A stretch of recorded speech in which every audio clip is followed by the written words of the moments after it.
నమస్తే. మీరు చూస్తున్నారు Indians largest digital network Suman TV. నేను మీ వెంకట శ్రీనివాస్ గన్ని. మహాశివరాత్రి పర్వదినాన్ని పురస్కరించుకుని శివాలయాలన్నీ కూడా శివనామ స్మరణతో మారుమోగుతున్నాయి. భక్తుల తాకిడి ఈ శివరాత్రి రోజు ఎక్కువగా ఉంటుందని ముందుగానే ఆలోచించిన ఆలయ కమిటీ వాళ్ళు ఏర్పాట్లన్నీ కూడా భక్తులకి ఎటువంటి ఇబ్బంది కలగకూడదని చాలా సౌకర్యంగా చేశారు. అంతేకాకుండా చాలామంది భక్తులు స్వచ్ఛందంగా అన్నదాన కార్యక్రమాల్లో పాల్గొంటున్నారు. ఇక్కడికి వచ్చిన భక్తులు ఈ శివరాత్రి మహాపర్వదినం గురించి ఏమనుకుంటున్నారు, అసలు ఈ విశిష్టత ఏంటి, శివరాత్రి పర్వదినాన్న పూజలు చేస్తే శివుడికి ఒక పువ్వు పెట్టినా చాలంటారు. సో వాళ్ళ మాటల్లోనే అడిగి తెలుసుకుందాం రండి.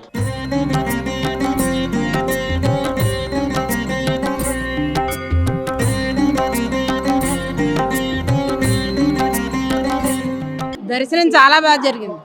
చాలా బాగా ఏర్పాటు చేశారు. డిపార్ట్మెంట్ వాళ్ళు చాలా బాగా చేశారు. స్వామివారిని ఇవాళ శివరాత్రి రోజున తలుచుకుంటే జరిగే పుణ్యానికి, ఇంత బాగా జరిగిన ఏర్పాట్లకి ఇంత ఇక్కడ ఎప్పుడూ కూడా జరగలేదు. అంత బాగా దర్శనం, ఏర్పాట్లు, దానికి తగ్గ పిల్లలకి పాలు, పెద్దవాళ్ళకి ఇది, అందరికీ ఏర్పాట్లు చాలా బాగున్నాయి. స్వామివారిని చూడగానే మన కైలాసం వెళ్ళామా అన్నంత బాగా అర్చకులు బాగా చేశారు. ఇంత బాగా జరుగుతుందని అనుకోలేదు. ఎప్పుడు కూడా ఇక్కడ చాలా రష్, చాలా బాగా జరగదంటారు. చాలా బాగా ఏర్పాటు చేశారు. స్వామివారిని ఈవేళ లింగోద్భవ కాలం, లింగ రూపంలోకి స్వామివారు వస్తాడు. అందులో అమ్మవారి వేళ స్వామివారి విషయాన్ని మింగారు కనుక ఆలాహలాన్ని, ఆ మింగిన రోజున ఆవిడ అమ్మవారు ఏం చెప్పారంటే, నేను ఎంతో బాధపడుతున్నాను స్వామివారిని చూసి, ఈవేళ ఎవరైతే ఈవేళ దర్శనం చేసుకుని నాలా ఉపవాసం చేసి జాగరణ చేస్తారో వాళ్ళకి నా 5వ తనంలో సగం 5వ తనం ఇస్తానని. ఆవిడ 5వ తనానికి అంతులేదు.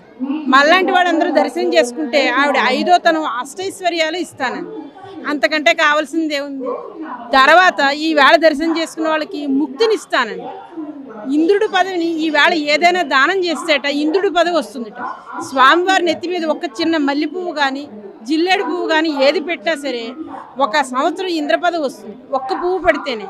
బలి చక్రవర్తి అలాగా శివరాత్రి రోజున మల్లె పువ్వులు, సుగంధ ద్రవ్యాలు ముందు జన్మలో దానం చేశాడట. శివరాత్రి రోజున ఇంత చిన్న మల్లె పువ్వులు, ఒక సుగంధ ద్రవ్యాలు దానం చేస్తేనే వీడికి ఇంద్ర పదవి ఇమ్మన్నారు.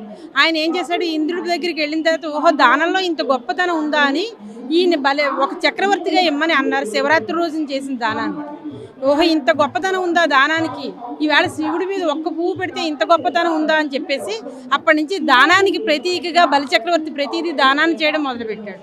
అందుకని ఈవేళ శివుడికి ఒక పువ్వు కానీ, పత్రం కానీ, ఆకు కానీ మనకు తోచింది ఏవిచ్చినా ఇంద్రలోకాన్ని చేరతాం. మళ్ళీ మరుజన్మ అనేది ఉండదు. అందుకని అంత బాగా దర్శనం కూడా బాగా జరిగింది. ఈరోజు మహాశివరాత్రి పర్వదినాన్ని పురస్కరించుకొని ఆలయంలో అందరూ చాలామంది భక్తులు వచ్చి అభిషేకాలు, ప్రత్యేక పూజలు నిర్వహిస్తారు.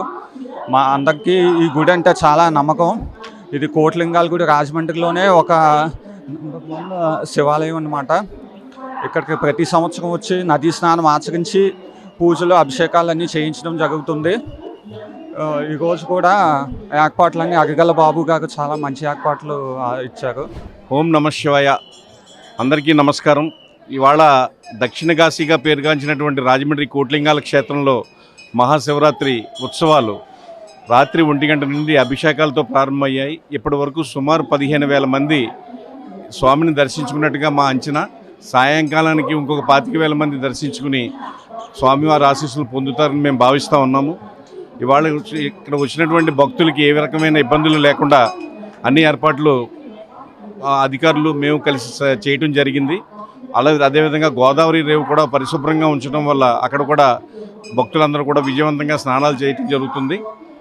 ఇవాళ మధ్యాహ్నం 2 గంటల 15 నిమిషాలకి ప్రారంభమయ్యే రథోత్సవంలో అనేక రకాలైనటువంటి సాంస్కృతిక కార్యక్రమాలు ఈ సంవత్సరం ప్రవేశపెట్టడం జరిగింది.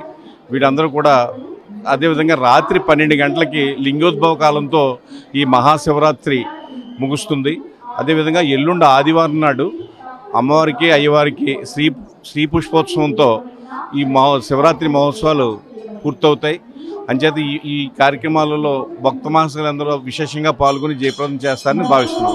రాజమండ్రిలో శివాలయాలన్నీ కూడా ఇలాగే భక్తజనులతో పోటెత్తుతున్నాయి. భక్తులందరూ కూడా మహాశివుని దర్శించుకుని ఆ భక్తి పారవస్యంతో పులకరించిపోతున్నారు. కోరిన కోరికలు తీర్చే మహాశివుడు, ఒక్క పుష్పానికే మురిసిపోయే ఆ మహానుభావుడి దయ అందరికీ ఉండాలని సుమన్ టీవీ తరపున నేను కోరుకుంటున్నాను. సో ఇది పరిస్థితి ఇక్కడ రాజమండ్రిలో. కెమెరా పర్సన్ గణేష్తో వెంకట్ శ్రీనివాస్ గారిని, సుమన్ టీవీ.